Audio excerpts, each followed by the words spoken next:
Mga brothers, ang first ever inline 4 cruiser bike na meron na tayo ngayon sa Philippine market, yan nga ang Benda LFC 700 na merong presyo na 630,000 pesos. At pwede nyo po akong i-PM kung gusto nyo pong kumuha ng terms or cash.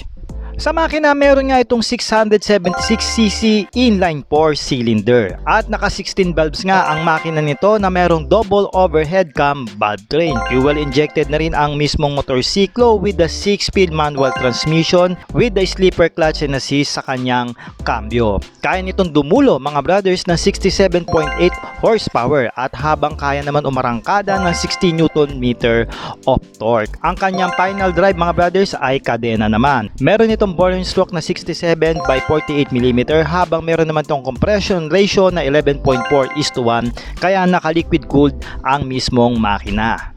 Sobrang macho naman talaga nitong motorsiklo nito kaya naman binansagan nito na motor ni Batman na merong bigat na 287 kg in carried weight habang may taas naman ang seat nito na 695 mm.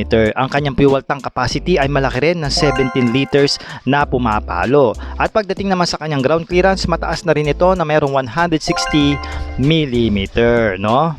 Dito sa harapan mga brothers, naka upside down fork ang suspension nito. Habang sa gulong naman, meron itong tire size na 130 by 90 at 19 inches wheel mags na naka tubeless na rin. Naka dual disc brake ang preno natin dito sa harapan with the ABS na rin yan. Dito naman sa likod, napakalaki ng gulong nito mga brothers na mas malaki pa sa auto nyo na pumapalo ng 310 by 35 at 18 inches wheel mags na tubeless na rin. Habang naka disc brake din ang likod nito with the ABS and traction control. Naka-electronic naman ang ating suspension dito sa likod at auto-adjustable na po yan with the aluminum swing arm.